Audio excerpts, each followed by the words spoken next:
Ikaw na manonood, nagrereklamo ka na rin ba sa init ng panahon? Well, lahat naman tayo mararamdaman ang sobrang init ng temperatura.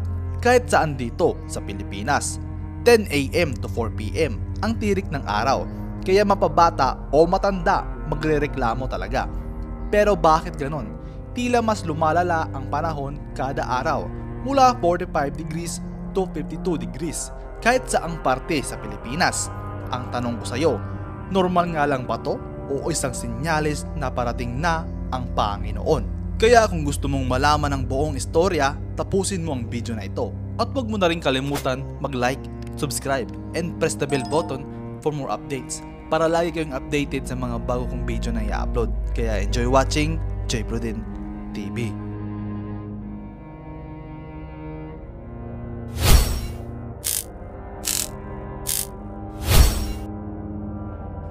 Ang paglala ng init ng panahon ay sanhi ng iba't ibang mga kadahilanan, kabilang ang pagbabago sa klima, epekto ng greenhouse gases, pagbabago ng land use at iba pa.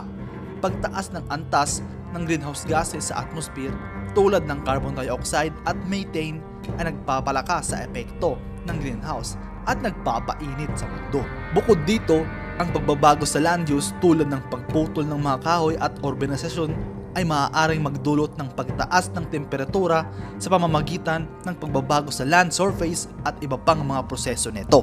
Ang pag-init ng panahon ay nagdudulot ng mga epekto tulad ng sa kalikasan na makikita natin sa balita na madalas na nagkaka-wildfire sa parte ng Pilipinas. Tagtuyot na magre-resulta ng pagkamatay ng mga halaman, pagkatuno ng mga yelo sa ibang parte ng mundo. Sa mga hayop naman, namamatay sila dahil sa sobrang init ng panahon. Baka dahil wala silang masilungan o walang mainom na tubig. Sa buhay ng mga tao naman, marami nang biktima ng heatstroke sa Pilipinas dahil sa sobrang init ng panahon. Kahit na sobrang init ay patuloy pa rin silang nagtatrabaho para maikayod ang pamilya nila sa kahirapan. Pero bakit? Habang tumatagal ang panahon, mas lalong lumalala ang epekto nito. Kaya tanong ko sa iyo, ikaw na manonood, normal na pangyayari lang ba to o isang sinyalis na paparating ng Panginoon? Halika, alamin natin. Basahin natin ang mga Bible verses na related sa mga nangyayari sa panahon natin ngayon. Una, Lucas chapter 21 verse 25 to 26. Magkakaroon ng mga tanda sa araw at sa buwan at sa mga bituin. Sa ibabaw ng lupa ay magkakaroon ng kalabisan ng mga bansa na may pagkalito. Magkakaroon ng malakas na ugong ng daluyong at ng dagat. Panghihinaan ng loob ang mga lalaki dahil sa takot at sa paghihintay roon sa darating sa daigdig, sapagkat ang kapangyarihan ng mga langit ay mayayanig. Para mas maintindihan mo ito, binanggit ang mga tanda sa kalangitan tulad ng pagbabago sa araw, buwan at bituin. Pati na rin ang mga pag-aalimpuyo sa lupa tulad ng mga kalamidad at kaguluhan sa mga bansa.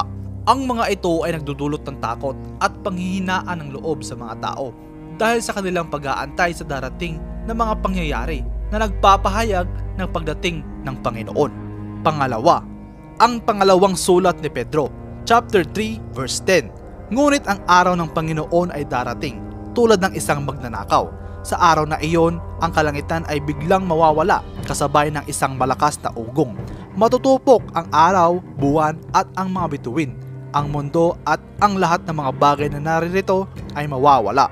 Ipapaliwanag ko para mas maintindihan mo ng maigi. Ibinanggit ang pagdating ng araw ng Panginoon na tulad ng isang magnanakaw na biglang darating ng hindi inaasahan. Sa araw na iyon, ang kalangitan at lupa ay magkakaroon ng malaking pagbabago, kung saan ang mga elemento ng kalikasan tulad ng araw, buwan at mga bituin ay matutupok at ang mundo at lahat ng nasa dito ay mawawala. Ito ay isang pangyayari ng malaking paglilinis at pagbabago sa lipunan at sa kalikasan bago ang pagdating ng bagong langit at bagong lupa ayon sa pananampalataya.